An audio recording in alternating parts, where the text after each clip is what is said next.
Hey YouTube, Sandy Frank here. Today going to be doing a Saturday follow-up video from Hobby Talk on Tuesday. I usually do these follow-up videos on Fridays, but I got sent out of town for work and really could not put a video together that was any good at all. I mean, not to say this video is going to be any good, but you know what I mean. It was just hard to put something together that quick out of town. So I waited till I got back home, and so we're going to put a Saturday follow-up video. And if you see in the background back there, that's what Hobby Talk Tuesday was all about, was these full art Pokemon cards, especially the alternate art Pokemon cards. And I put back some of my favorite ones back there. So without further ado, we have Mr. Robart here to introduce us to this week's episode of Saturday Follow-Up. Friday follow-up comments Saturday. from Hobby Talk Tuesday episode 19, collecting and identifying alternate full art Pokemon cards.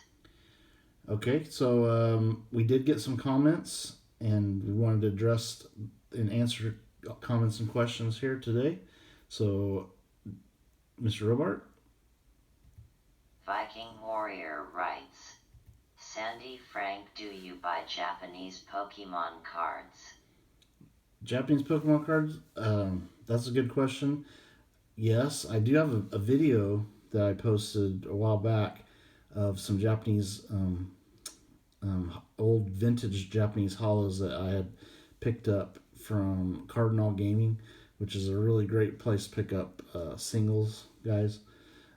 They have really good condition stuff, and they're very good about telling you the condition of the cards. And I even tried to go to like the local gaming store, and they had one vintage Japanese Pokemon card, but it was in really bad condition, so I didn't buy it. They did have some modern stuff, but I'm not really buying modern Japanese cards. Just mainly interested in the vintage Japanese sets up to the Neo set. But yes, I do. I very much enjoy them too, because the hollows are really good quality and look really nice. And the art on the cards is like unadulterated or whatever. They're some of the English cards are kind of changed for the English market. Oh, we have a Mr. Spider. I don't know if you can see that. He's about to crawl on my Pokemon pack there. Right there. So, Mr. Spider wanting to be on the video. Alright, I think Viking Warrior had some other questions too. I bought some mystery Pokemon cards. You can get seen a YouTuber buy some. He had only one out of 300 cards was a fake, but rest were old, like Fossil and Promo and stuff. There was Domino, Pizza Japan cards, and McDonald's bunch of stuff. I personally, I don't think, for me, I wouldn't be that interested in like a mystery pack of Pokemon cards, because especially, I mean, maybe buy some from like a known, trusted, like gaming store or something, but just some YouTuber selling mystery packs, I probably wouldn't be that into buying those. If you do it and have fun with it, that's awesome. You know, that's the whole thing, is to have fun with something. But I would be a little hesitant, just because if they're buying, I'm getting very distracted by the little spider up there. If they're selling a pack of a mystery pack of cards, it probably means they're cards that really aren't that good. They're just trying to move some stuff that they can't sell off otherwise. Or like you said, you saw a fake Pokemon card in there. That'd be kind of concerning, because if you spotted one, there's likely to be more than just one fake card in that lot. But I mean, hopefully they weren't very expensive. You know, just a few bucks. It might be fun to try something like that, but not really my thing. I would like to go check out what these Domino's pizza Japanese cards would look like. I've never heard of them, so I'm kind of interested to see what they look like. And as far as McDonald's Pokemon cards, I did try to make up a set of the 25th anniversary ones. I think I'm missing a handful still, but I definitely like the McDonald's ones because they have a really neat hollow pattern on them. So some cool promo stuff for sure. And I think he has more questions, right, Mr. Robart?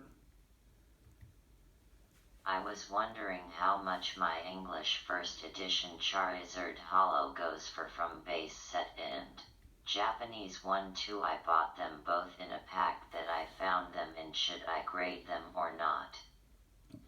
Um, if you have an English first edition Charizard Holo, and this goes for anybody, if you're sure it's legit first edition Holo Charizard from base set, yes, you should get that graded. I mean, I don't even care. I wouldn't even care if it was in really bad condition, even in like a PSA 1 condition. That is such a rare card. I've never even seen one in person. So that is the type of card, especially you pulled it yourself. Maybe you pulled it when you were a kid. Maybe you just recently pulled it. That card is going to be very special to you, and how awesome would it be to have it slabbed? And same thing goes for the Japanese base set Charizard. Yeah, I think you should probably grade that card in even bad condition. I mean, it might not be worth a lot, but you're preserving something that's like historic almost, I think. So, yes, I would definitely get those graded. Were there any other questions, Mr. Robart, before we move on and end the video? Philip Voss writes, Sandy, do you play the game at all? You mean if do I play the game of Pokemon? I did play the Pokemon card game with the kids when they were little, with my kids, and it was fun playing with them. We didn't play by hard and fast rules. We just kind of played by the rules that we knew and just kind of improvised other rules, and that was fun. But I'm not the type of person that loves the gameplay of Pokemon card game. Like I would never go play in a league or anything like that. I know there's some people that really like the gameplay part of it, and I think it was fun to play with the kids, but not a card game that I would like to play, very often. What I loved the cards and the art of the cards. That's why I like Pokemon cards, not necessarily the gameplay. And the kids they've grown out of Pokemon. I mean, they probably still like the cards and stuff, but they don't really play the game that much. I would say the video games, they all had Pokemon video games. I've never played Pokemon. I played Monster Rancher, and it was Monster Rancher is kind of like a Pokemon ripoff, I guess, because it came out after Pokemon came out. It's kind of a little bit of a darker version of that type of game. You raise monsters and fight them, and you breed monsters to get new ones. That one, I love playing that game. And I need to do some video capture of gameplay of that game, because I'm sure there's a lot of people that have never played it, and it's getting to be such a vintage game that it's hard to find. So, but as far as Pokemon games, someday I definitely want to go back and play Pokemon games, and I think it helped me get to know like some of the trainers and the characters of the game a little bit better. And since I guarantee I would like playing the video games more than the card game, but my favorite thing is collecting the cards. All right, those are good questions. So I think that's all the questions we had. So I guess Hey Sandy Frank, guess what? What, Mr. Robart? My pig found itself smart enough to hop over in the barrier from his pen to the next pen and eat all of that pig's food, and then go to the next one and eat all of that pig's food, and then the next one and eat all of that pig's food, and make his way back in time for when it was my time to feed him. He had already eaten 3 meals in. would just be sitting there waiting for me and I would feed him, and he would eat that.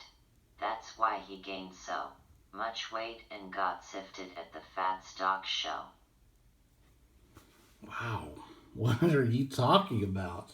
You do not have a pig. Mr. Robart, you are definitely different. I'll give you that. So, anything else, Mr. Robart? Okay, so stay tuned for next week. On Tuesday, we'll be back on Tuesday for another episode of Hobby Talk, where we always talk about the most popular topics of all time in the collecting hobbies. All right, stay tuned for more videos. Later.